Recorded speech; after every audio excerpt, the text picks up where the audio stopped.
I bought pillows because me and peed all over our bed, so I had to get all new shit. Yeah. It was super annoying. And our pillows, I was like, okay, I thought I was buying the same ones. They suck. I was so mad. Oh no. I was like, they're just flat. They're supposed to be like the high, like really like super fluffy, like so nice pillows. They're flat.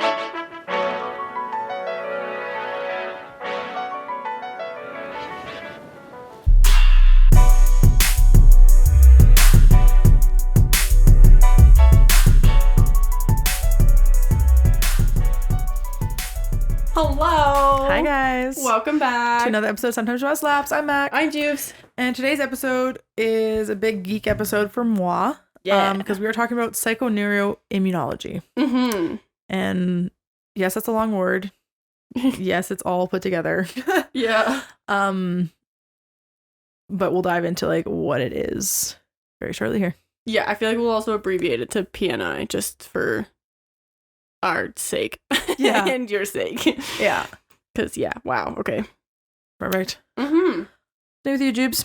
I watched a really good movie the other day. It was called Elemental. It was on Disney Plus. Okay. It was just like such a feel-good movie of like, it just like was Disney, like went back to like Disney. Like it was like Inside Out and like Moana and like, it was just such a good movie. I loved it. I never heard of it. I have no idea. It's about like racism against like Chinese people. Oh, okay. But they do it in such a phenomenal way. Interesting. Okay. Like, I would highly recommend it. It was so good. That's good. Even if you just like watch it as a movie, but like they did a really good job with it. I loved it. It's good to know. And it was just a feel good movie. I was like, oh, I love it. It's so nice. Wow. Yeah. And then on the flip end of that, I did the angel number calculator, whatever filter on TikTok.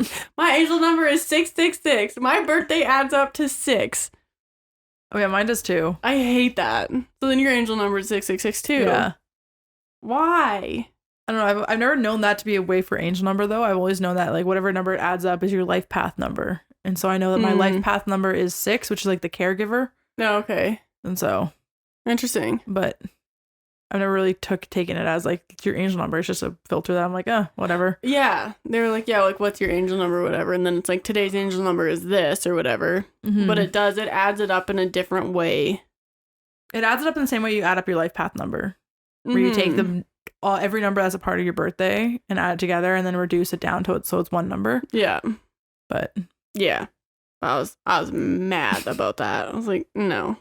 Yeah, this is following you. Oh, I hate it. Go away. Bye, bitch. I'm not into it. Why couldn't I have like 111 or something nicer than that? You just weren't or born. 999. Like 1999 is like 999. Yeah. No. 666. Get out of here. Not into it. So mad about it. Yeah, I don't really hold weight in that filter though, because it's just like your life path number, and then they just added it 2 more times. Yeah, which makes no sense. 3, I guess. So yeah, I don't know. It's definitely not like it's TikTok. It's not like this is God's word. Like it's not set in stone. But it was still annoying. Yeah, that's fair. What's new with you? So I was reading something. Mm-hmm. This was like a few weeks ago, but I forgot to talk about it on the past few episodes. Okay. But you know how so now we're like in full blown winter, and you know seasonal depression is just right around the corner and all that stuff. So remember how we talked about how light plays a big factor in that? Yeah. You don't know why that is? Because full spectrum lighting can actually increase serotonin levels because it decreases the conversion to melatonin. Okay. So serotonin and melatonin come from the same factor, which is tryptophan. Yes. Not tyrosine, tryptophan.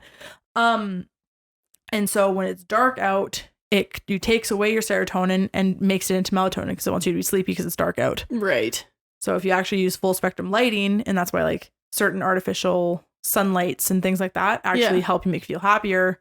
And that's why the sun makes you feel happier because it actually increases your serotonin throughout the day. Interesting. So that's not converting to melatonin. And so that's why with seasonal depression, if you're like, depressed and tired all the time, it's because you have a lack of serotonin because it's dark out and it turns it to melatonin. Yeah. Interesting. That's why you feel sleepy. Wild. I know. Okay. This just made me think of something else. With this winter, because it kind of felt like it came out of nowhere. Yeah. Which is so dumb because, like, we had a good October. We had a great October. Like, one of the best Octobers I can remember. It's so nice. But, like, the week before it snowed, it was, like, 20 plus degrees. Mm-hmm. And I was, like, shocked. And then it dumped 6 inches in a day. Yeah. And I was like, what the heck? And so right now, I have no idea what to do with my life right now. I'm almost shell shocked where I'm just like, what do I do? Like, I wake up and I'm like, okay, there's snow on the ground. What do I do with my life? Like, I have no idea. Like, yesterday I was like, I don't really know what to do because I was caught up on everything. And so then I was like, maybe I'll just, like, read a book, or, like, it was so weird. I have no idea what to do right now. See, because I'm at that similar phase, but it's not because of the snow. It's just because of where I'm at this, like, transition point in life where I'm like, So it's like, I have things that we need to do. Yeah. One of the things is that you will see it already. Yeah. But we actually have a giveaway. Yeah. This month. So this is coming out on the 14th. Our giveaway starts on the 16th, and we are giving away a gratitude journal and $150 to the Nordic Spa in Canada.ca. Yeah. And so if you want to know how to enter said giveaway, go onto our Instagram, and all the information will be there posted on the 16th. Yeah. So you have the 16th until, I think we did it for 2 weeks. 30th, 31st? Yeah, because we announce on December 1st the winner. Yeah. So, I don't know, because it feels different than, like, a limbo phase, but it just feels like, I don't know, it's just so weird. I'm like, I can't go outside, I can't go for a drive, like, I don't know what to do. It's so weird. But that's because you've had a summer full of activities where you're out and about doing stuff, right? Yeah. Whereas I'm just like, I don't know what to do because I'm like, I have so many things I could do, but I don't know what the next step is because I have no routine right now. Yeah, that's fair. And so, it's funny. Yeah, no, it's just so weird. Yeah. Oh, well. But as you said, you stayed home, like, during all the snow and stuff. I haven't had the luxury. I've been driving, like, to the airport, or having to drive someone to Okotoks, or, like, back and forth between the city and the small town and all these, like, everywhere around the city. Yeah.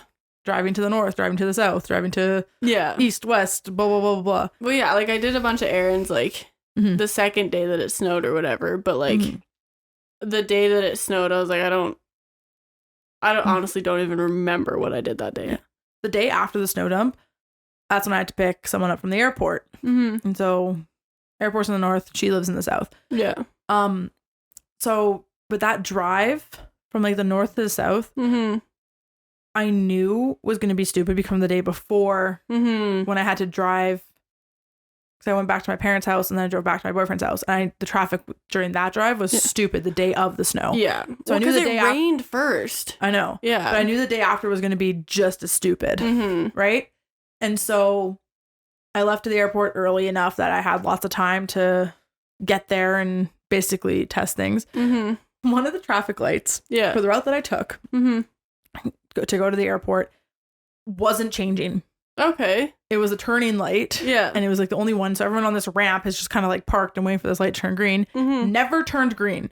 What the heck? And so there was a bunch of cars in front of me. So that when the oncoming traffic on both sides was, like, non-existent, everyone just went. There was, like, 8 or 9 cars that said, F this light. Might as well. And then we did the same thing. Like, I was stuck behind this truck, and then we waited until it was time to go, and we did a stop sign because it's like, I've sat here for 10 minutes and you haven't changed at all. Yeah, nothing's going to change then. Right? I don't even want to know how many people in front of me, how long they waited before they did say F it. Yeah, exactly. And just went. Oh my goodness. No, I think the longest I sat at a light was 8 minutes. Okay. And, like, it was one really right by our house. And it, like, went through, like, a few cycles, but ours never changed. Yeah. And I was like, hello? Yeah. Like, I want to go home. Yeah. No, this one is just weird. Just was not changing at all. Like, non-existent. Wild. So it was weird. There's, like, the sensor must have been frozen over or something. Like, I have no idea. Yeah. But besides the fact, to the way down, so I took Stony Trail, and the other option would be to take Deerfoot. Yeah. I Google Maps when I got to the airport how long it would take to drive from the airport to her place on Deerfoot. Yeah. 1 hour and 15 minutes. Oh my gosh. That should be half an hour to 40 minutes max. I'm like, on Google, the whole strip of Deerfoot was red. Yeah. And I was like, I don't even want to know how many crashes, plows, tow trucks, whatever that's creating this to be, like double the time that it should normally take. I avoid Deerfoot like it's a plague. Yeah. Yeah.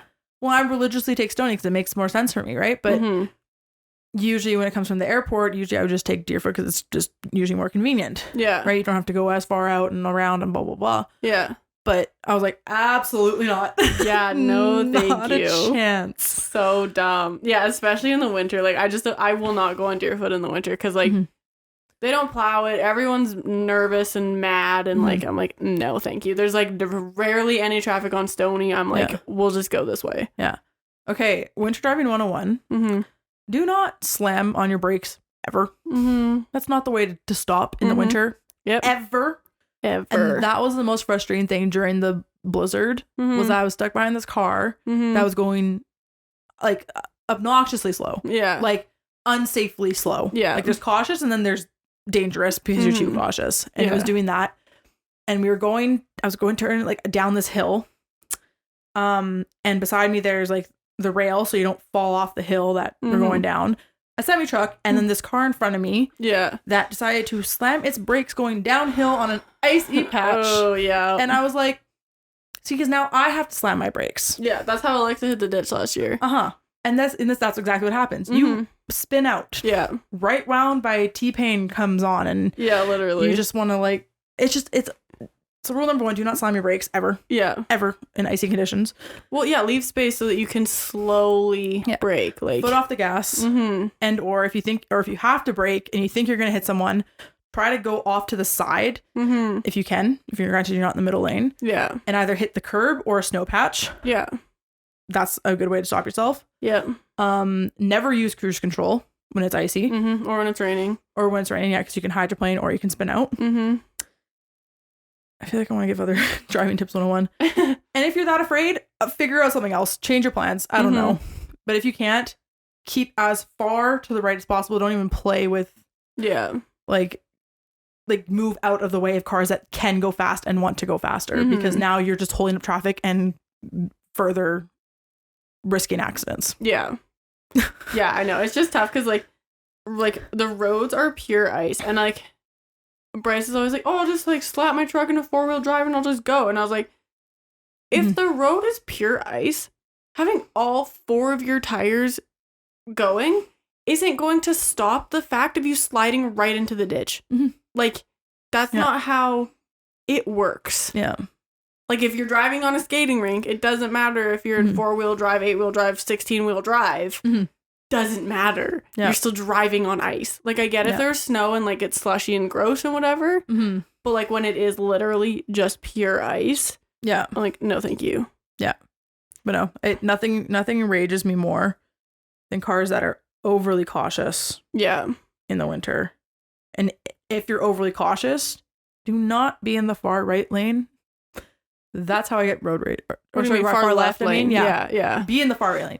Yeah. Do not be in the far left lane. Because be in the I was lane. Like, you got to go. You cannot stop in front of me like this right now. Well, yeah, and it's so tough, especially because like the slow lanes are usually more covered in like ice and stuff because everyone's going slow, so like it doesn't warm up and melt. So then you're like, oh, I want to drive in the fast lane, but like, ooh, scary. Yeah. Yeah.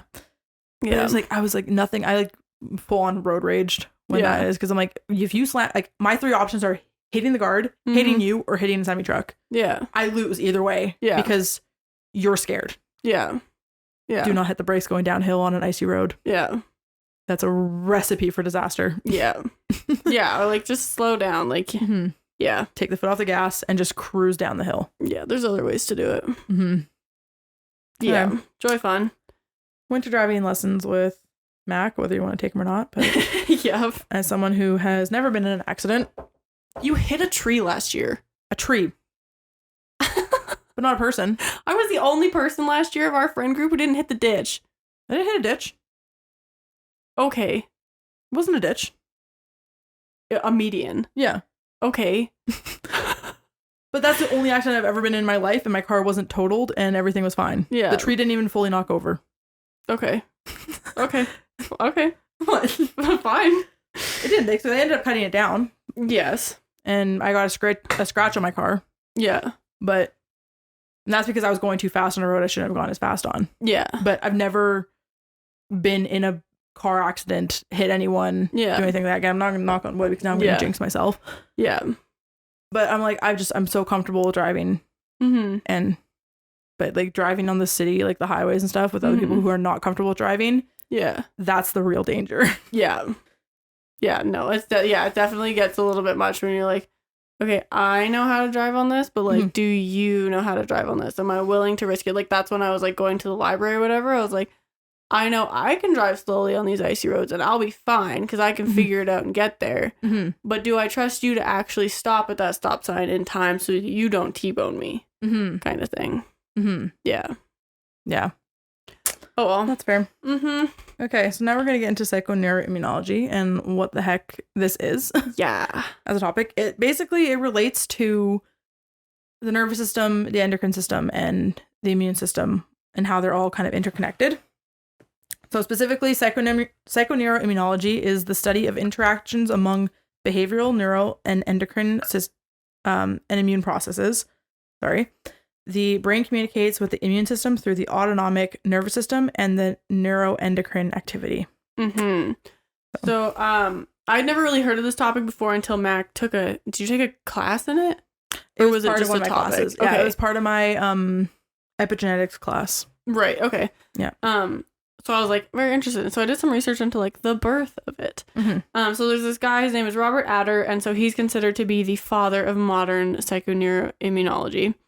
And so his early research involved conditioning in rats, which kind of started the study of brain immune communication, which was something that was like not talked about at all ever. And then he also worked very closely with Nicholas Cohen, who is an immunologist. So like they kind of worked together to figure that out. So his experiment that kind of proved psychoneuroimmunology and like the brain immune connection was like a variation of the Pavlov experiment. But he fed rats different quantities of a saccharin solution and injected them with cytoxin at the same time, or cytoxin. So cytoxin induces gastrointestinal distress and suppresses the immune system. And saccharin solution is basically just like sugar water. Saccharin is just like an artificial sweetener.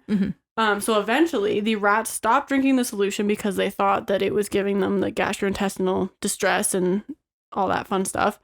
But then some of them actually died when he stopped injecting them like with the cytoxin and just gave them the saccharin solution because their immune system was so suppressed.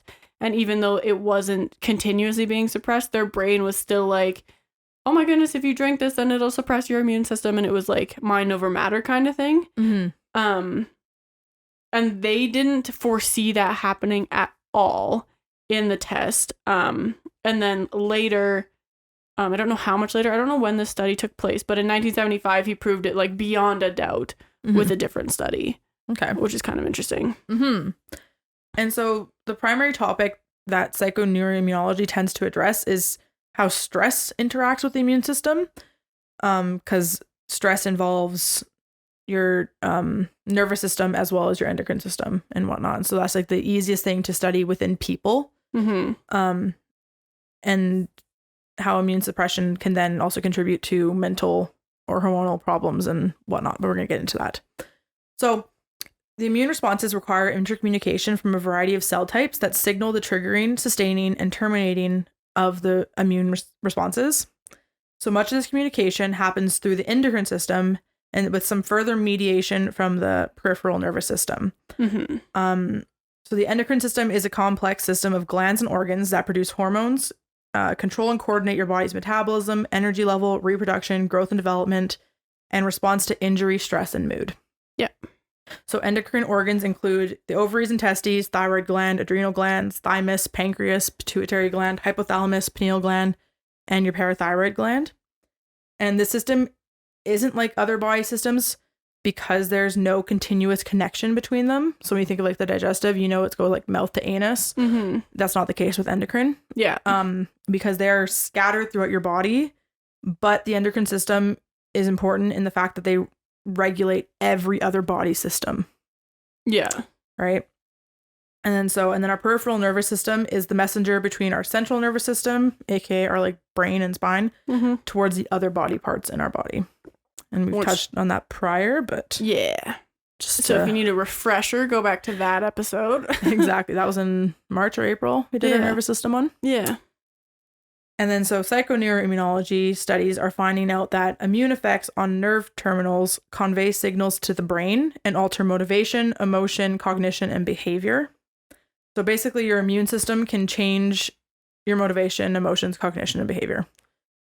Is what this is saying. And then so these findings will go hand in hand with the findings of The Inflamed Mind by Edward Bulmore, which we also read in April. Yeah. Because inflammation is a part of our immune response. Yeah. Yeah. And then so some triggers of inflammation can include food allergens. Common food allergies are wheat, dairy, soy, eggs, peanuts, shellfish, as well as alcohol, refined sugars, highly processed oils such as canola oil, fried foods, preservatives, MSG, artificial flavors, colors, etc. Other triggers of inflammation can include bacteria or pathogens, stress, which we'll dive into further. Yeah. Environmental allergens can include like harsh chemicals, environmental pollution, plastics, pesticides, herbicides, fungicides, endocrine disrupting agents in laundry detergent, dish detergent, makeup, perfume, fabric softeners, shampoo, conditioner, lotions, toothpaste, etc., etc., etc. Basically, most of our day-to-day products, you can find a lot of endocrine disrupting chemicals in it, which is why the whole natural movement is so heavy right now. Yeah. Because we're realizing how like we now have a population who has experienced the long-term effects of using conventional cleaning products.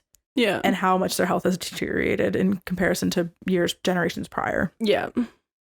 And so that's why I think there's a natural movement coming up now for us, because we're seeing our parents, grandparents, even young people react so harshly to these chemicals. Yeah.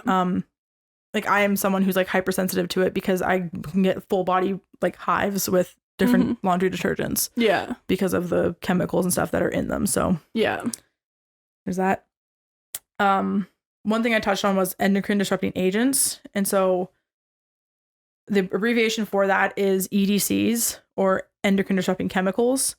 And so these impact the endocrine system as they can increase or decrease hormone levels. They can mimic the body's hormones or alter natural production of hormones. Oh, wow. So a good example of this is xenoestrogens.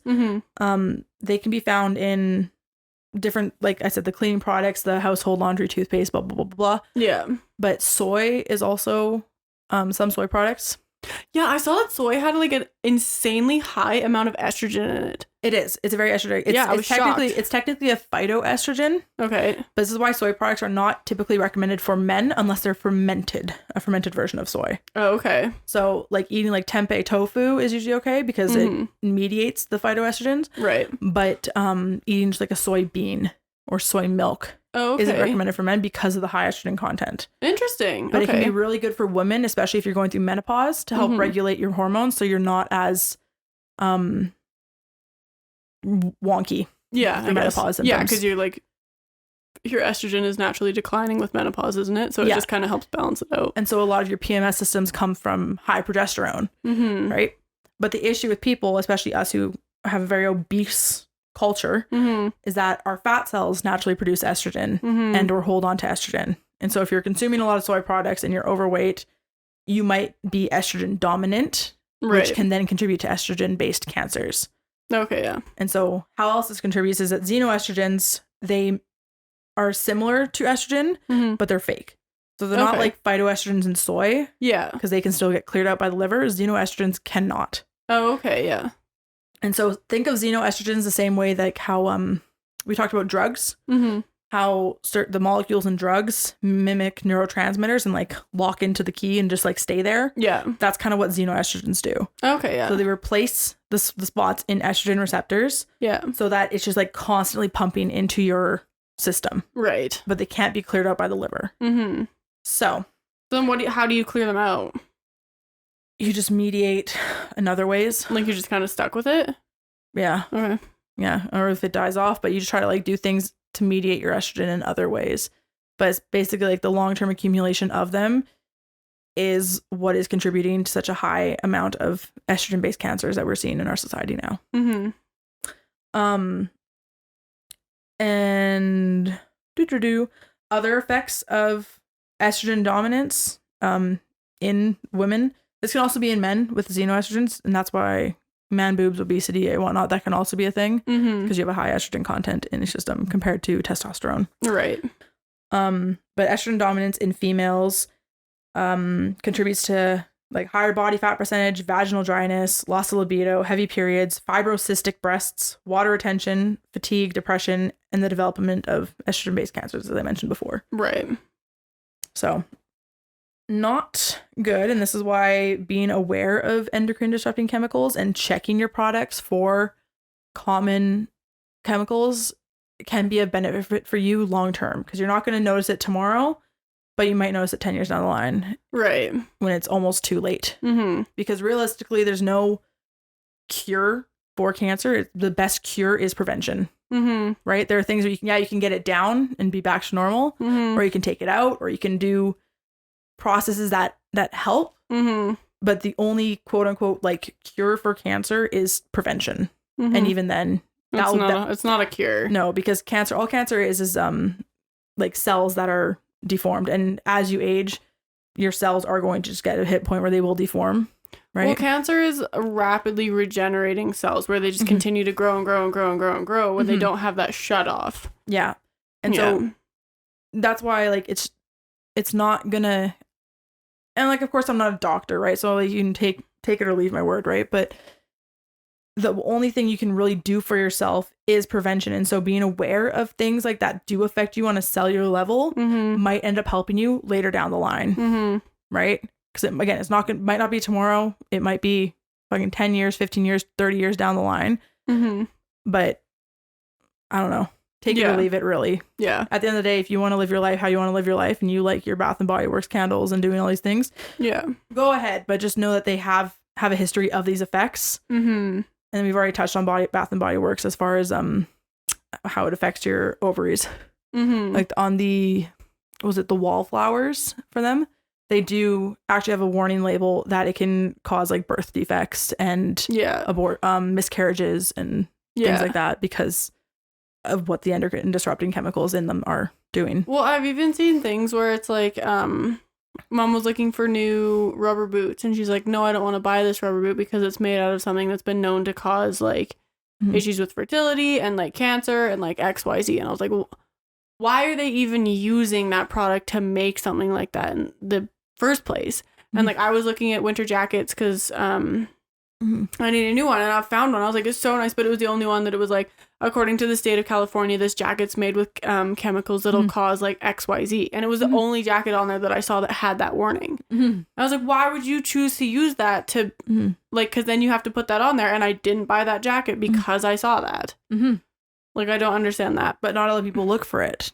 I didn't have to look for it. It was underneath the photo. Yeah. It was like, warning before buying, know this. Yeah. But some people don't care. And that's why I'm saying, like, at the end of the day. A big thank you to Persona Nutrition for working with Sometimes Ciabatta Slaps. Persona Nutrition ships customized vitamins and supplements to you each month. All you need to do is take their short quiz on their website and they will build you the perfect pack of vitamins.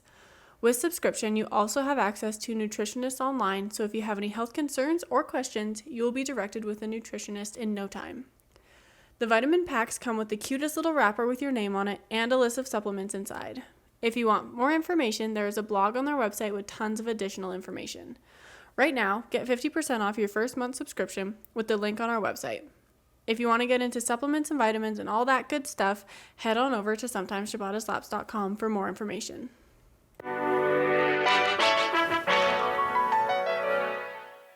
But if you have like concerns or a family history or whatever, right? Yeah. Be aware of this. These are things that you can do in your day-to-day now that might help you later on. Yeah. Yeah, very much so. And like stress, as we mentioned, is also a really big component of psychoneuroimmunology because it is psychological stress does make you more susceptible to sickness. So the brain reacts differently to physical stress, like surgery, or psychosocial stress, like divorce or death or loss or whatever.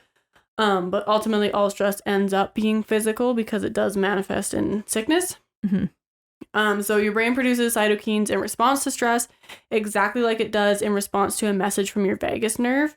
The only difference in like psychosocial stress versus physical stress is that it originates in the brain instead of being triggered by your immune cells. So it's not actually fighting off. I said that wrong.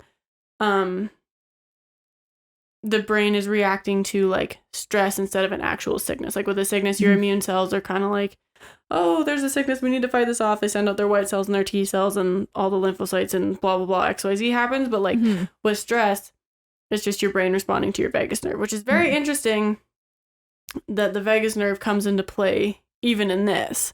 Because the book we read, when was it, September? August? Yeah. Was it August? Yeah, either way. Not that long ago.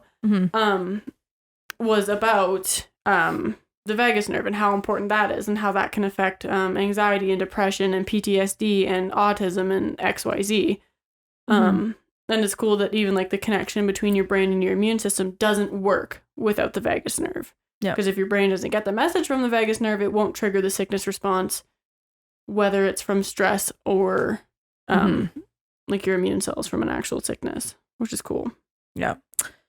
So psychosocial stress is transmitted to the rest of the body via its effects on the brain. So a multitude of endocrine and neural pathways mediate the impact of psychosocial stress on immune function, extending to the immune cells and activates enzymes such as telomerase, which acts to lengthen the telomeres of chromosomes. So short chromosomal telomeres are associated with chronic stress and are related to increased risk of disease and early mortality. Shorter telomeres are also shown in certain studies to promote the looks of aging too. Okay, yeah. So if you want to feel younger, look younger, protecting your telomeres is something that's been showing up in research to be a beneficial thing. And our book in December, we're going to talk more on telomeres. Yeah. So that's good. We'll get more information on that, hopefully, from that book. Yeah, telomeres are so fascinating. We only did a little topic in them in my genetics class, but even then it was just like, they're responsible for so much, and we're only just realizing like how much they actually do. Yeah. Which is crazy. Definitely. And then so some examples of stress and how it reacts on the body.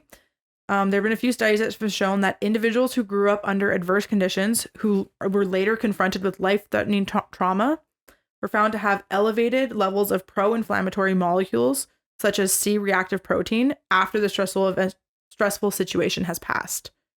So basically it's saying like if you grew up under adverse conditions where you were basically in fight or flight the whole time, when you're confronted with stressful situations later on in life, you're going to react worse than someone who grew up in a happy setting as a childhood. Yeah. So it's basically showing that how like trauma can carry with you for your life.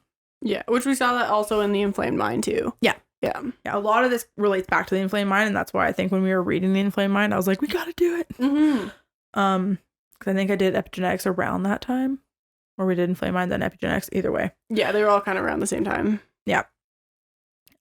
Older adults who experienced the death of a parent in childhood or who grew up in a home of chronic marital discord were found to have higher levels of pro-inflammatory cytokines under conditions of chronic stress.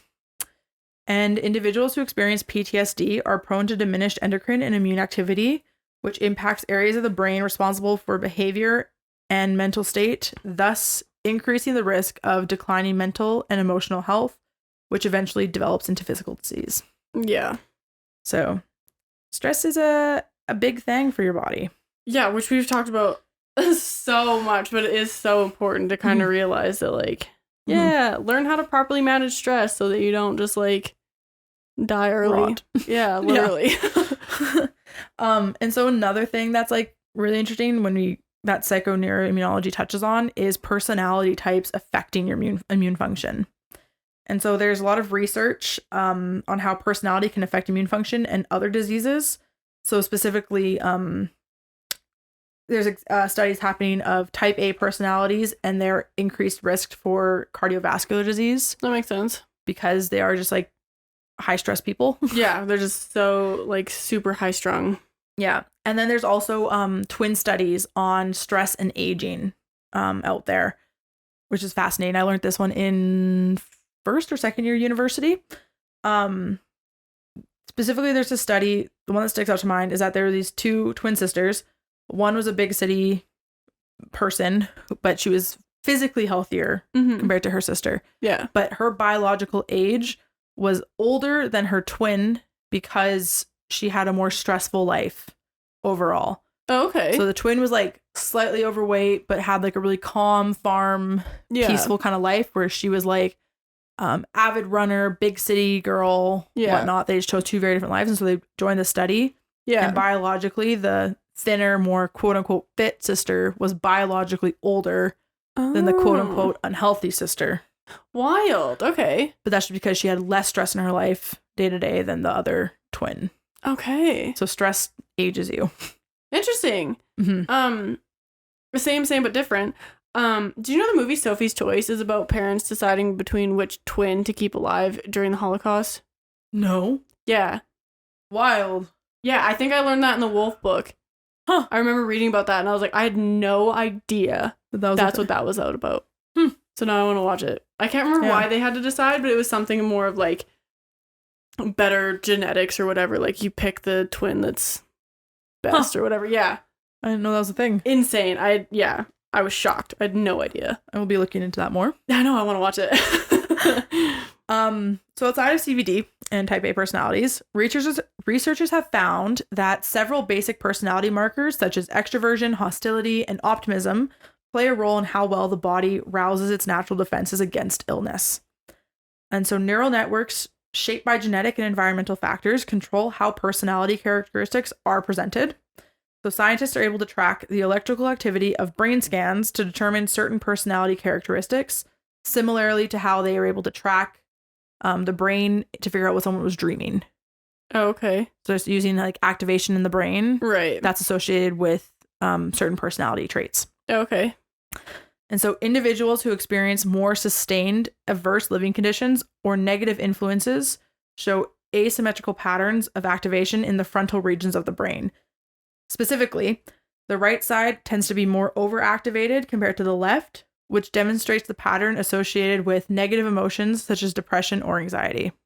Oh, okay. Interesting. And so within the context of psychoneuroimmunology, these findings show significance because it connects neuronal activity with outward emotion, also endocrine activity, because neurotransmitters are hormones at the very basis, right? Yeah. Which comes from your endocrine system. Yeah. And so in the case of anxiety, it's showing that asymmetrical activation in the brain could trigger feelings of anxiety, which would activate the adrenals to release cortisol to start the fight or flight response. And with sustained activation of the fight or flight response, that individual may be fatigued, vitamin and mineral deficient, unable to digest properly, all contributing to immune system problems. That just reminded me of something I've been meaning to tell you but keep forgetting. Before I went to Vancouver, I was hungry when I woke up, which meant my cortisol levels were finally like going down, and I was so excited. Oh, yay. And I like woke up and I was like, man, I feel disgusting. Man, my stomach really hurts. And I was like, I'm hungry. Oh, that's good. So excited. Well, because like, I mean, your cortisol naturally spikes in the morning. And that's what wakes you up to begin with, right? Because that was the first time I've ever been hungry immediately as I woke up. It was so cool. Because it should spike and go down right away. Because it'll spike to wake you up, and then it should level out again. Yeah. Until you eat and whatnot, then it just does this wave throughout the day. Yeah. But that's good. If you were hungry right now, I know, I was it so didn't spike excited. and stay high. Yeah, I was which like, is good. I was so hungry. I felt so bad. Oh, that's so good. I'm glad to hear. hear. It was so exciting. It was such a weird thing to be excited about, but I was like, I have to tell Michaela. And then I was like, I want to tell her in person, and then I just kept forgetting. That's so fun. But basically, to wrap that section up, it's like your mental space holds more control on your immune system than you may realize. Yeah. And so connecting it with epigenetics. So what the heck is epigenetics? It's the study of how your behaviors and environment can cause changes that affect the way your genes work. So Psychoneuroimmunology reveals how our mind, thoughts, feelings, belief influence the nervous, endocrine, and immune systems. Epigenetics show that our environmental circumstances can produce different phenotypic, aka the observable expression of your organism's genetic code. How these phenotypic outcomes that are related to its DNA code. So, additionally, with epigenetics, gene expression is controlled by environmental factors, referring to like nutrition, climate, stressful life events, as well as attitudes, perceptions, belief, and personality, which we have touched on in prior episodes. I just don't know which one.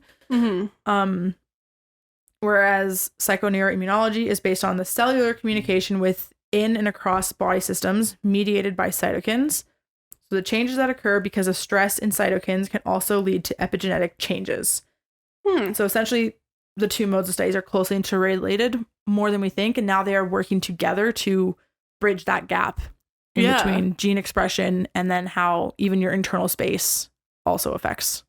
Yeah, it's just like, it's so bonkers because I don't know, I grew up in a fairly natural household and stuff, but it was never something where it was like, oh, the brain gut pathway, oh, the brain immune system pathway, oh, XYZ. Like, they're just so cool that no one even like thought about that. Like, how, like, it's always just made sense to me that they're all connected. Thank you, Mia. But like, it's bonkers to me that other people didn't know that these things were connected. Well, yeah, and like, I mean, I always grew up with my grandma who always seemed like a kook because she would dive into these like webinars of things that felt very kind of cultish at times. Yeah. But it was just like the early stages of these things, right? And yeah. And so it was like when all you know is like Western medicine, and all of a sudden someone's like, no, your natural space does more than you think. Well, it's even like the whole, like, oh, I ate this and I didn't feel good after. Like your brain isn't, I'm so worried she's going to step on it and mess something up. Like, your brain is in charge of every single thing in your body. Yeah. So like, when you don't feel good, like, how does it make sense for your brain to not be in control of that? Yeah. Like that, yeah. And I don't know if I'm just fortunate because everyone has done the hard work before and like we knew all this about the brain anyways. Yeah. That it was just easier for me to put those together. Yeah. I had to think, I grew up around it. I was aware of it.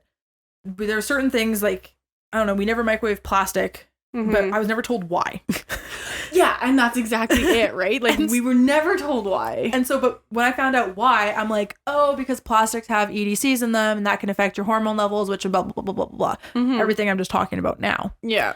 Right? And so when someone's like, oh, like the hippies who don't like microwaves and all that stuff, I'm like, well, there's a reason for it, and now we're seeing it in, like, actual scientific articles about it. So it's not as cultish, hoodoo, voodoo stuff that it once was. And so it's like, when you hear these things, don't disregard it, right? Like, anything that's highly processed is not good for you because we are just a natural state beings. And yeah, we can adjust to a certain amount of, like, it's hard to change your environmental pollution, right? Yeah. But if you are someone who has like constant allergies and is like miserable, try going to the nature more. Yeah. Surround your house with plants. We'll just take some of the candles out of your house and like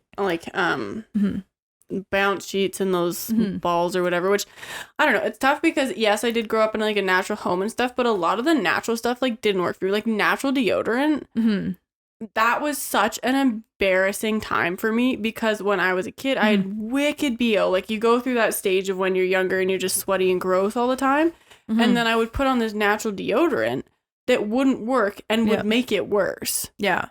So then, like, I guess I've been things there like too. that, right? Where it's like you kind of need to like give and choose, or like give and take and kind of choose your own evil a little bit in that sense. But like, well, and even like I have tattoos, right? We don't know the extent of what tattoo ink does on the body. It's not great. Yeah. I mean, the FDA it's not FDA regulated. Yeah. But even things neither that are are supplements. Supplements aren't FDA regulated. I know, and that's the thing. I'm like, some things that are FDA regulated aren't the best for you. Just because it's regulated doesn't mean it's always great, but still, in general, whatever, follow it. Yeah. But that's my poison, right? I'm like, I want tattoos because but that's my poison for my life, right? Yeah. I'm going to use natural toothpaste and natural detergent and natural soaps, and I want to know everything else that's going into my body. I don't want to eat fast food. I don't want to eat certain things. But tattoos are one thing that I'm willing to give on. Right? Yeah. And that's the thing. There's very much just like a a give and take of I don't know what toxins you want to put in your body. Yeah, because you can't hide from it all. Like if you want to live in a city and do events, you're going to have environmental pollution around you. And unfortunately, we have environmental pollution all around us anyways, unless you live in the boonies. So. Yeah, exactly. And even then, like your discretion. There's always going to be something that could be better. Like, yes, we've gotten better, like not putting lead in our paint and then have people like licking the paintbrushes, and like we understand that radiation is harmful. So like we're doing having things to mitigate it and stuff, but like yeah but there are, I mean, if you want to, the easiest place that you can start is your food, right? And if you can start growing your own stuff, if there's any way for you doing that, then you have all control into it. But if you're not someone who wants to like grow your own food, try to shop in the organic section as best as possible. The market is shit though, right? So in that case, if you can't buy organic, then make sure you're cleaning your food really properly, right? Yeah. Doing a baking soda vinegar soak is so simple, but it could remove all of like the pesticides, herbicides, everything that's like sprayed onto them. Yeah. So you're not ingesting more of them, right? Well, yeah, and it's so tough right now that because like fast food and like junk food and shit at the grocery store is cheaper than buying something quote unquote healthier or whatever, right? So it's just like that's something that we need to fix as a society. But even right now, like just buying groceries is excuse me, so expensive. It's stupid. Yeah. But then there are also things out there such as like sharing kind of boxes and stuff for people who are avid gardeners, right? And so you can sign up for a subscription box and it's going to give you a bunch of food they're going to collect from farms around your area and deliver it to your front door. Yeah. So you save time on grocery shopping and they're affordable pricing, and you're also helping someone who likes gardening. Do we have that in Alberta? Oh, I didn't know that. Yeah. Cool. Yeah. Like look in your area and just type in like food boxes in, or food subscription boxes in blank. Yeah. Right. And it cuts you the time on the grocery shopping, and it's organic and it's locally grown, and you're supporting someone else around you. And they do it all sorts of like, there's meat boxes too in Alberta. Lots of veggie boxes in northern Alberta. There's a few in southern Alberta though. There's lots of options in Red Deer. Probably because of all the farms in the area. Weird. That's so random. Yeah. Okay. But like look. I guess there is a pick and pack right there. Yeah. Okay. So like look in your area, or if you are somewhere that has a lot of farmers markets, it's actually cheaper to buy a lot of food from farmers markets depending on where you're at. Because my cousin, he lives in a small town in Manitoba, and he would go to the farmers market after work. And so by that time, everyone's trying to pack up and just get rid of produce. Yeah. And so we could get like 7 pounds of strawberries for like $5 max. Oh, nice. And so there are options out there for budget friendly, healthy, fresh produce. Yeah. But at the end of the day, growing it yourself, if you can, is the best way to take control of what you're ingesting. But yeah, it's not easy. And so it's like just making simple switches. Like I find toothpaste one of the easiest switch. Yeah. For me. I found deodorant as well, but I also switched natural deodorant when there's already good options on the market. Yeah. And that's a tough thing, right? Where like we grew up at the same time, but like when I was growing up and implementing all of this stuff, it was before it was cool to be gluten-free and natural. Yeah. So like food was disgusting and bland and dry and flaky and just not it because I hadn't figured out what it took to make it like better. Yeah. Well, and see, like we grew up with a lot of the same knowledge, but just different levels, right? Like for you, it was your everyday, and for me, it was whenever I spoke to my grandma. Yeah. Right. Yeah. And then we had some things, but like I had a balance of like East and West in my household every day. Yeah. But then it was like die hard. We're only shopping at the health food store. Yeah. You will not bring McDonald's into my house. You will not. Yeah. You're only eating the organic koala cereal. Yeah, literally. So good. It was like a hard stop. Yeah. So. Yeah, no, it was wild. Like when I would go to my friend's house and I would like sneak an iced tea. Like, don't tell my parents. Yeah. Have an iced tea. Yeah. Such a rebel. But there are ways to enhance your immune function. So eat well, like we've said. That being said, though, Fruits also carry a lot of sugars, like a lot of sugars. And 75 grams of sugar lowers your immune system for 5 hours. So just like think about that when you're choosing what to eat and stuff, especially in cold and flu season right now, where like it is Halloween and it is cold and flu season because of the like high amounts of sugar circulating the world right now. Be physically active, maintain a healthy weight, get enough sleep, quit smoking, avoid too much alcohol, stay hydrated, and then proper stress management. Because the ability to adapt to stress determines the extent of immune function recovery. This was something really, really cool. Like social activity, laughter, personal beliefs, expression of emotion, relaxation techniques, exercise, sleep, and nutritional choices have beneficial effects on the immune system because they counteract or buffer the impact of stress. So it kind of like the old like adage of laughter is the best medicine. It kind of is because it does kind of like relax you. And it releases the hormones that initiate repair in the body. Yeah, which is really, really cool. Yeah. And so there's like a buffering of stress, which is a part of a theory of why women live longer than men, because women are more likely to talk about their problems with friends, families, others.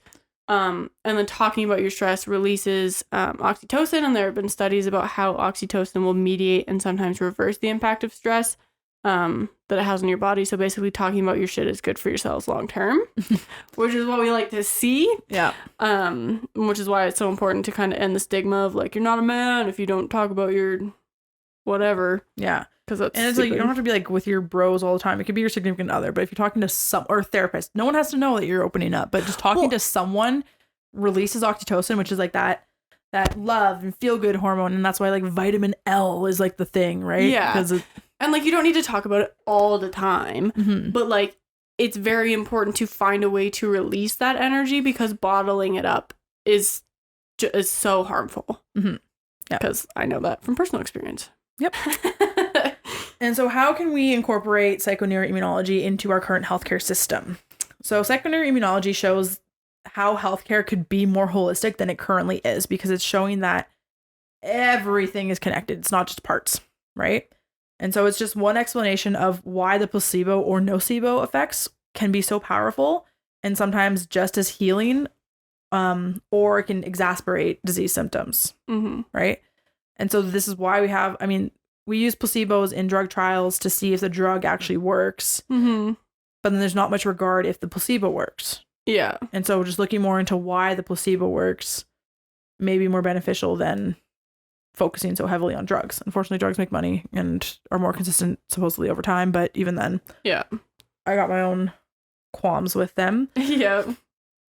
And so considering the patient as a whole at times is more important than only knowing the patient as its parts. Yeah, I think that's the best thing to come out of this. Yeah. And so blending East and West when it comes to health and healing and whatnot, because I'm not bashing the West, because there are things in the West that are so necessary, right? Like, I'm going to want a surgery if I need a surgery. Yeah. Right. But bringing in some like the holism techniques post-surgery for healing is going to be beneficial, because they're looking at, I'm like, okay, so your immune scores are high, so it's likely that your endocrine system is inflamed, which is then shutting down your digestive function. So let's focus on digestive habits as well as relaxation techniques. And a lot of that can be mental. Right? Yeah. Yeah, no, I think it just makes sense to me to like look at the body as a whole, because it is, each part of your body is interacting with every other part of your body. So why would you not address it? Yeah. And symptoms aren't always the actual thing. You might have symptoms for something, I don't know, say your pancreas, but it might not actually be your pancreas. It might be something else manifesting as pancreatic pain. Well, even like with live blood analysis, where we're like, okay, we're both having like bowel issues. And she's like, okay, we're going to look at your liver. Because if your liver isn't working, and then your bowel's not going to work, and then this isn't going to work, and then X, Y, Z. Yeah. And it's the same thing with going to the chiropractor, where I went to one in Halifax where I was like, I'm having hip pain so bad I can hardly walk. And he was like, I don't want to hear about what you think is causing the problem. I want to find what I think is causing the problem, because you telling me what's going on is going to cloud, like, I don't want to only fix that. There's something else going on that's causing that, so we're going to look at that. Yeah. Or even like I had a wicked migraine on one half of my face, right? but I was able to tell that it was stemming from my neck. I had like a knot or a kink or something in my neck. Yeah. That was like pinching a nerve or twisting a nerve or doing something that the whole left side of my face was just like throbbing. Yeah. Which was like, it's just, I was aware of every tooth. Holding my temple helped relieve pressure. And it wasn't until actually I tried acro yoga. Oh yeah. And it was hanging upside down during acro yoga where I was able to release whatever the frick was going on in my neck. Yeah. And at the end of that, I was like, wow, my pain's gone. Yeah, literally just that little bit of decompression of your neck is just insane. Yeah, decompression and just so much blood to the head. Yeah. And I was feeling good the next day. Yeah, I'm trying to start doing more like dead hangs at the gym because I did one the other day and I could just feel my spine just like elongate. And I was like, oh, that felt nice. Yeah. Yeah, no, definitely. And so that's where finding techniques to help you relax, whatever they are, whatever's in your budget, whatever you can do. Small changes add up to major positive effects, right? And so find what you think is digestible. Take this knowledge as you will. Yeah. Whatever. But I just urge you at the end of the day to look into the products that you're using. And note that if you feel more like if you have a stronger stuffy nose after burning a candle, you're probably allergic to something in that candle. Yeah. Yeah. Right? Like I would always like whenever I would burn a candle, I was always so disappointed because sometimes I just want the room to smell different than it is. Like I want to have that little scent or whatever. Yeah. And so I was like trying to find a candle, but I always would get a headache or whatever. Yeah. And I even got gifted this one candle and every time I would light it, Mia would sneeze like constantly. So I would never have it lit because I knew that she was reacting to it. Yeah. And that's another thing with pets and stuff. It's also like we don't realize how much is toxic to them that we use all the time. And so I've had to be like really cognizant of even like plants I have in the house or like essential oils that I use or certain scents or like XYZ because they're toxic to cats. And I'm like, why would I have you living in an environment where that's toxic to you? Yeah. And so within even that even goes for supplements, right? If you are someone who likes to take supplements, you need to be wary of it. And this is one reason why it's not FDA regulated is because there are so many people that there's not just one size fits all as far as supplements goes. And so you do have to watch for certain fillers and things like that in products. And so using a resource which is called the NNHPD, which is Non-Prescription Natural Health Product Directorate. It's I think on the Canadian website, if you just type in NNHPD, you can be able to find it. You can look for quality of your supplements, products, and whatnot through that. Third-party testers also include nsf.org, consumerlab.com, cleanlabelproject.org, and nongmoproject.org. All of these, I believe, are mostly supplement-based, but some have like household product based things that you can check. Yeah. Additional resources for assessing and choosing quality of your supplements or health products include the A to Z guide to drug herb vitamin interactions and naturalmedicines.therapeuticresearch.com. Those are all just some sources that I have from my studies that help you ensure that you are choosing high quality products to ingest, wear, smell, etc., etc. And there was an app that you had too that I downloaded a little while ago. I don't remember what it was called.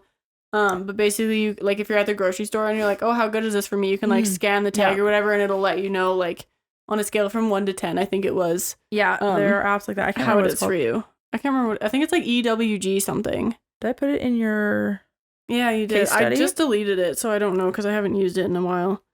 Pull up your case study. But something else along the term of like FDA regulation is I went to when I was just on birth control and I noticed that like I was needing like vitamin B or something.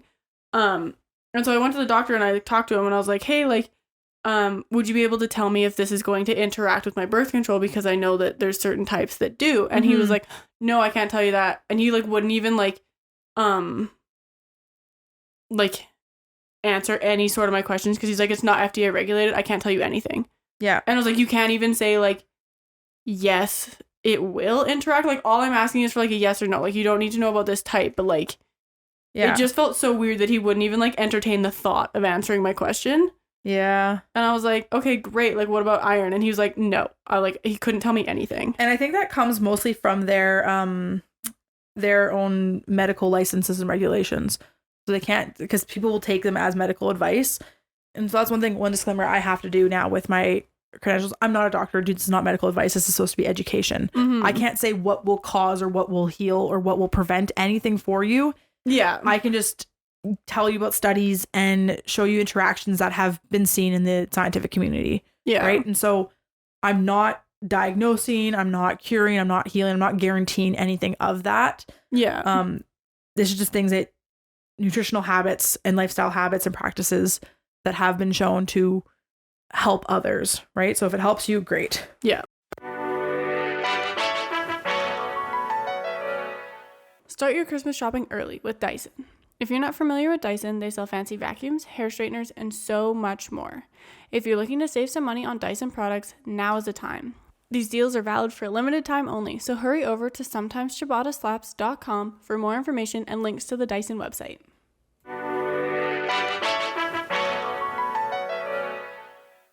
Okay, yes. And so for another thing for checking out your products for endocrine disruptors, it's ewg.org/skindeep.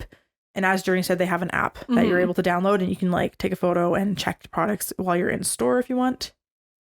And then another source for checking supplement quality is labdoor.com. Yeah. But sweet. Yeah. So fun. Okay, so I feel like that's pretty much all we have. Hopefully you guys like this intro video or episode. I was gonna say intro video. I was like, okay. Yeah. But it's something I geek out over, and I think it's just good information to have out there. And you can look into it more. We have some case studies. So if there's anything that we said that you are interested in learning more about, I do have some studies to support the findings and stuff. And so reach out. Feel free to reach out if you want to see them. Yeah. And then we will be talking more about telomeres in December. Yay. But we announced November's book in the last book club, right? We didn't announce the title of it, but we did announce that it's going to be our first fiction. Oh, right. Because I don't know. I really hope it comes in time. Oh, okay. Either way, we're doing a fiction book for November. Yeah. And then another nonfiction for December, and we're going to go back and forth like that. Yeah, we're going to try and just like alternate. To balance Mac and Jubes. Yeah. So fun. Perfect. Okay, so for our segment today, we're doing a word association game. So I'm also going to pull up Random word generator. We're going to do the one where it's like Journey will say a word and I have to say the first thing that comes to mind. I'm really bad at this one. Perfect. So we both just have a random word generator pulled up on Google. On Google. Yes. Okay. Do you want to start or do you want me to start? I got a good one. Okay. Law. Full. Oh, okay. What was your thinking? Office. That's fair. Speaking of law office, yeah, I had to do jury duty. I haven't talked about that. Okay. That was wild. That is wild. Maybe next episode I'll touch more into it. Okay. But yeah, jury duty. I didn't think that was. Of course, I knew it was a real thing. Okay, well, let's just talk about it now. Let's do Michaela's jury duty segment. Well, it's just so much for word association out the window. So obviously I know jury duty is a real thing, but like no one I know has ever been called for jury duty. Yeah, same. Ever. And so the case was really interesting that I was got called for, which I found out afterwards how interesting it was. Are you allowed to talk about it now, or was it this kind of like I guess you wouldn't be able to talk about the jury? Okay, sick. If I was on the jury, I wasn't allowed to look up anything or do anything to risk. I couldn't talk about what's going on in the courtroom. I couldn't do all these things, but I'm not selected for the jury, so I can talk about it because it is public information. Okay. So we were supposed to do for 2 juries, and so there was like 200 of us in the courtroom. I was stressed because downtown traffic was shit that morning. Yeah. And so I ended up getting there late. Oh, no. Even though I left there so I'd be there 15 minutes early. Yeah. But that 15 minutes turned into making me like 5 minutes late or whatever. Shoot. Besides the fact. Love downtown traffic at 8 o'clock in the morning. Didn't matter because there was 200 people there in lineup anyways. Yeah. And so I got there. We waited in line for 30, 40 minutes or whatnot. Yeah. We get all into the courtroom and then they tell us what's going to go on. And they're supposed to pick for 2 cases.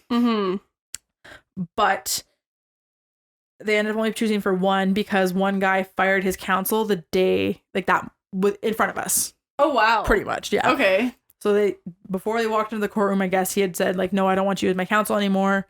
And so the lawyer had to go up and say, we can't do the draw because he doesn't have a counsel because he doesn't want me as representing him anymore, blah, blah, blah, blah, blah. Right. And so that was for Levi Scott. And so he is charged with second-degree murder of his cousin. Mm-hmm. And so they will be pulling for his jury to start next month in November. Oh, okay, yeah. Because they're going to give him a month to find new counsel and build up his case again. And right. all this kind of stuff before they pull a jury. Yeah. But the Crown isn't going to let him push it off anymore because that case is already 2 years old. Fair enough. So. Yeah. And then the one that they ended up pulling for, which I could have been a part of had my number gotten called, is for Michael John Adai. Mm-hmm. I guess Adai. He's 26 years old. He's charged with first degree murder of Vanessa something rather. Mm-hmm. This is in Calgary.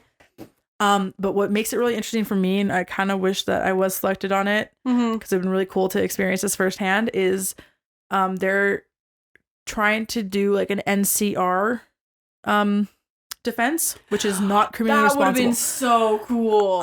Because I learned about this in forensic psychology. So NCR means not criminally responsible due to psychotic symptoms or a psychotic episode. So they're saying he's schizophrenic. Oh which my is gosh. what caused him to do the murder that morning. Oh, that's so cool. Mm-hmm. Okay. And so it's a 4-week trial. So had I been selected for it, I would have had to go into the courthouse for 20 days in a row. Yeah, you would have been sequestered in a hotel room probably. Not to start out. No. But as the case developed, there would have been a chance of that. Yeah. But they said that you could, as of right now, it's still like you can go home every night and blah, blah, blah. You just can't look up the case and you can't talk to anyone. So they kind of went off of an honor system. Yeah.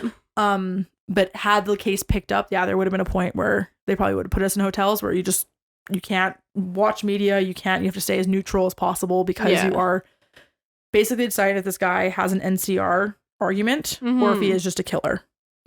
Oh my gosh, okay, we should go watch the trial. I know. That would be so much fun. V wants to go, but yeah. So it's fascinating because he's like our age and it's a psychotic episode, and I literally took forensic psychology, and so I was like, I really wish my number would have been called for this one now.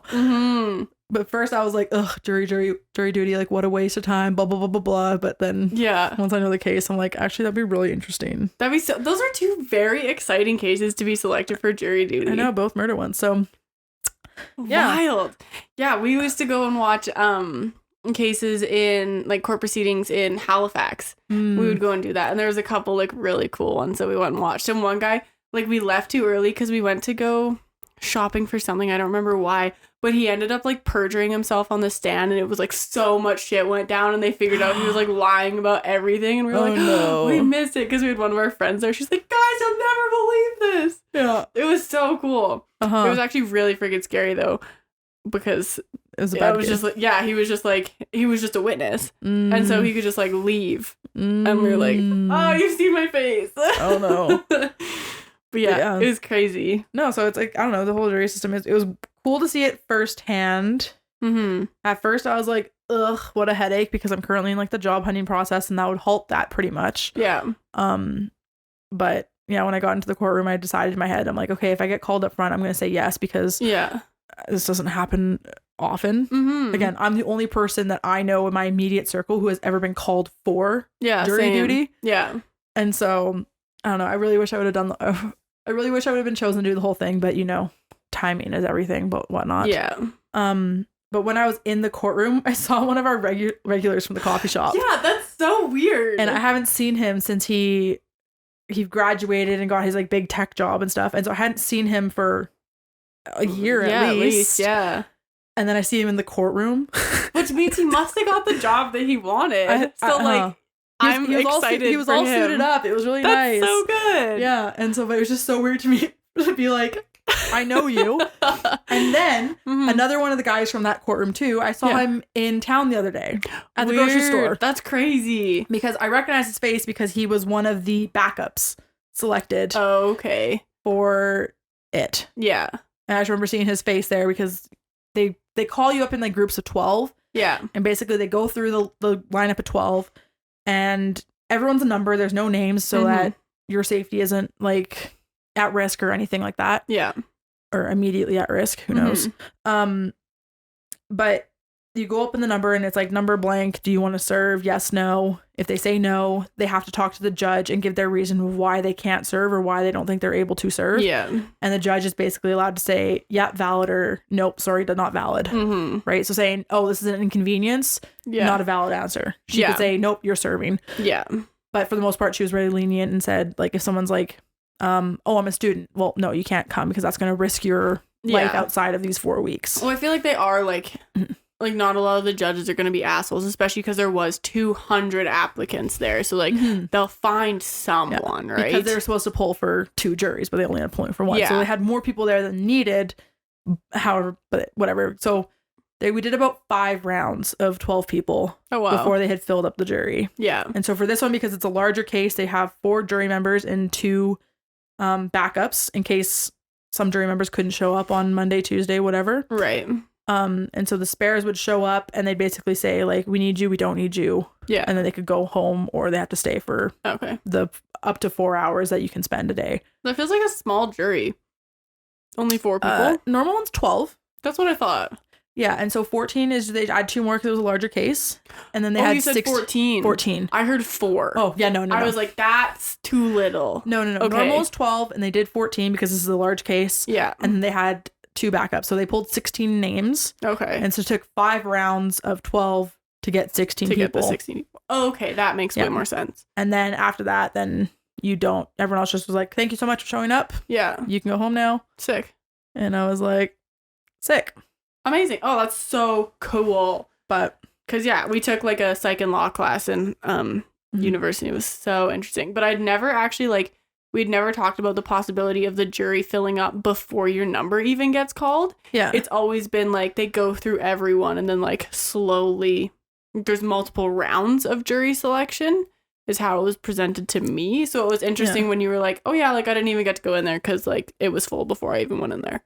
Well, I was in the room. I watched everything happen, but before you even were like talked to by the judge and the didn't even have to talk to them about it, and it was just like, I've excused this person for, or juror number blank is excused, or juror number blank is excused, or juror number blank go take your seat, juror number 7 or whatever, So it was fun to watch. Experience it firsthand and stuff. Again, at first I thought it was like a headache, and then I was like, oh no, this is actually like really cool to see firsthand. And I had decided in that room that if I was called, I would say yes, just because how often does that happen? Right. And that's the thing, like I don't even know if I would be able to serve on the jury because of my forensic science background, because like police officers aren't allowed to serve and lawyers aren't allowed to serve. Yeah. And so in that case you could talk to the judge and express that. Yeah. And be like, I don't know if this counts. So there was one guy who actually did that. He wanted to serve on the jury, but he knew something about some sort of exonerations of something rather or whatever. Right. And so he's like, I have knowledge of this. Is this gonna disrupt me being a juror member? And so the judge said, no, I don't believe so. And then she confirmed with the lawyers, is him having knowledge on this a problem for the case? And they said no. Right. So he was able to serve. Oh, cool. Okay. And so if you're unsure about something, you could talk to the judge about it. Yeah.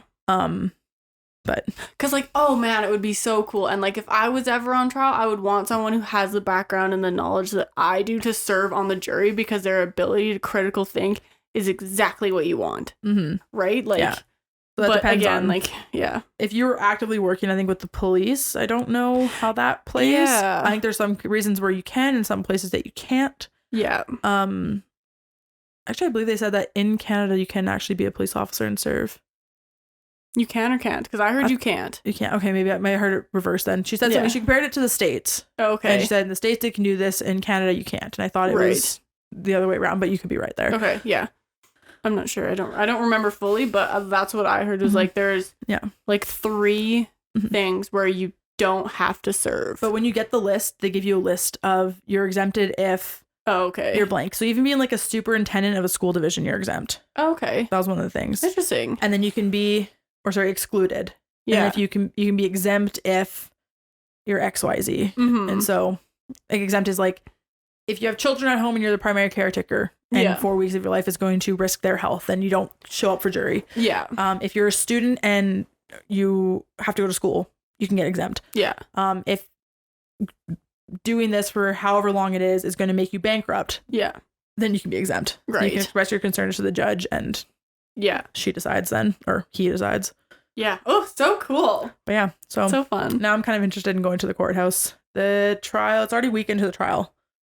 It started That's this good. week. They're just doing like opening statements and shit. That would be so cool though if we get to go there for like a little bit of evidence discussion. Yeah. We should go. I'd geek out so hard at that. Can we do that for my birthday? His is gonna be closed for that one. Maybe we'll go to the sentencing then. Because his lasts until I think it's November 13th. Something like that. Okay, if they stay on track, I guess. Yeah. Yeah. So yeah, it's cool. 4 weeks, 20 days. 20 days from October 23rd. So cool. 20 business days. Weekends don't count. Oh, okay, yeah. So you could have weekends off. Yeah, that makes sense. Yeah. So fun. Yeah. Okay, well, we'll do word association next episode. Yeah, so that's psychoneuroimmunology plus, what was it? Highway driving, serotonin. And jury duty. And jury duty. Sometimes jury duty slaps really just throw everyone off. Oh, that's sweet. Fantastic. Okay, well, go over to some patreon.com/sometimes Ciabatta slaps to sign up to be a Patreon member. Mm-hmm. We have all of our episodes on there ad-free. And once we get more patrons, then we're going to start releasing more exclusive content. So you're going to want to be there for that. It's $2 a month. Mm-hmm. And we're super excited about it. So go do that. Yeah. And then for our socials, I'm Mak Joy. I'm Mak Jubes. We are Sometimes Ciabatta Slaps on all social media platforms. On our website, sometimesciabattaslaps.com. You can find our episode links, audio and video, affiliate links, book club reviews, book links, all sorts of good stuff. Our merch links, that's still alive there right now. Eventually, I don't know, maybe we'll swap it out. Who knows? Keep an eye out for that. Don't forget to go over to our Instagram and enter our giveaway on the 16th. Yep. So in 2 days, keep an eye out for that. And then, if you like what we're doing, or if you just like us, give us a like, rate, and review, all the above. Help us out immensely and helps other people to find us, and so they can join the Ciabatta Club. Mm-hmm. And on that note, we will see you next Tuesday. Ta-ta for now. Bye. Bye.